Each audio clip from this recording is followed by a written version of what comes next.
I first came across CARRODUS many moons ago when my violin teacher gave me a CARRODUS scale book. Sometimes it can be good to work through various different scale books, such as the CARRODUS one or the Carl-Flesch one, because they will propose perhaps different fingering that you're not used to when you're playing your scales ordinarily. And so it can get you to play scales in a different way, which can be very useful. As we know, all classical music is made up of scales and arpeggios, and from time to time the score calls for a slightly different fingering in order to be most efficient when playing the piece. This prompted me to do a deep dive into CARRODUS. So who was John Toplady CARRODUS? Well, he was born in 1836 and he lived until 1895, so a 19th century guy, and a celebrated English concert violinist and distinguished pedagogue. In other words, a great violin teacher. In 1867, he was appointed as leader and solo violinist of the Covent Garden Orchestra, which he led for 25 years. He also taught at the National Training School, the Croydon Conservatoire of Music, the Guildhall School of Music, the Royal Academy of Music, and Trinity College, London. He also had some fantastic fiddles. Among his prized possessions were a 1708 Stradivari violin, the CARRODUS Guarneri del Gesù, currently played by Richard Tognetti, a 1741 del Gesù and a 1714 Guarneri Filius Andreae violin. There is some confusion as to whether the 1708 instrument was in fact a cello, but it does appear that it was a violin.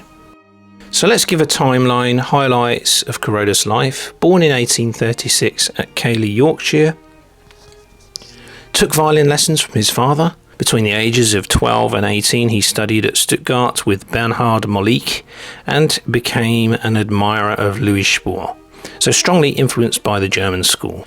Travelled to Nice and Genoa, the death and birthplaces of Paganini respectively. He was given the privilege of examining the Il Canoni violin, Paganini's Del Gesù, whilst he was on his trip in Genoa. He was a member of the Covent Garden Opera Orchestra from 1855 and made his debut as a solo player at a concert given on the 22nd of April 1863 by the Musical Society of London. He taught at various schools including the Royal Academy of Music, was a successful violin teacher and also published some works, notably the scale book that I made mention of at the outset. He died in 1895. Born in 1836, CARRODUS was the son of a barber and amateur musician. He was one of 6 children who survived to adulthood. 2 further siblings died in infancy. Early violin lessons from his father led to local concerts in which John successfully performed violin solos. In 1848, his father was able to pay for him to have lessons with the German violinist Bernhard Mollick, who was working in London at that time. When financial support could no longer be sustained, Mollick offered to teach John for free if he could move to Stuttgart, where Mollick had been appointed Kapellmeister to the King of Württemberg. After a stint in Germany, on his return to Britain in 1853, Sir Michael Costa got him engagements in the leading orchestras. He actually led the Covent Garden Orchestra for some 25 years and took over from Prosper Sainton as the leader of the 3 Choirs Festival Orchestra in 1882. He has the distinction of being the first president of the College of Violinists. He was an early proponent of the violin recital. His concert at St James's Hall on the 20th of January 1881, which included the works of Mollick and Spohr, is widely recognised as the first public violin recital. For many years, CARRODUS had led the orchestra of the Philharmonic Society and those of the great provincial festivals. CARRODUS was constantly striving for improving the standard of string playing in English orchestras. He was famous for setting extremely high standards in his own playing and in that of his pupils.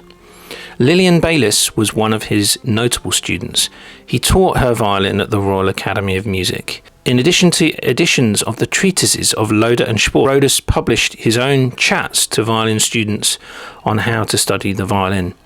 He published 2 violin solos and a morceau de salon and was a very successful teacher. He edited a popular 6-volume edition of violin duets for Pitman's Sixpenny Musical Library.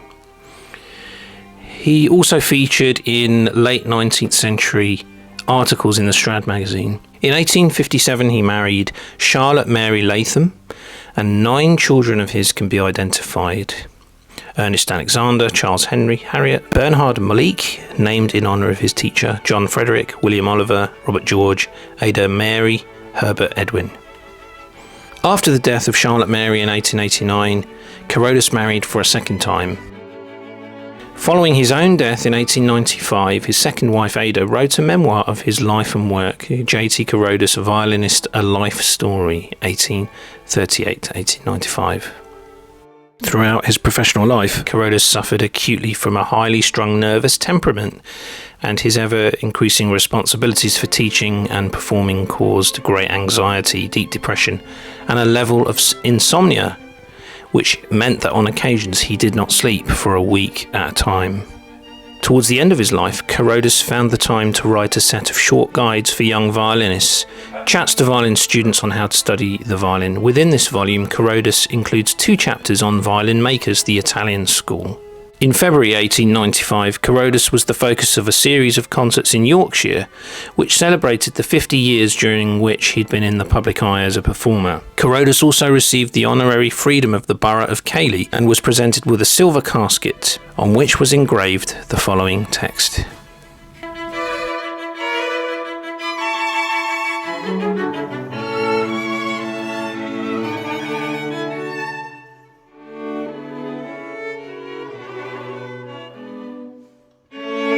He died at Hampstead, London on the 13th of July 1895 and was buried in a family grave on the eastern side of Highgate Cemetery.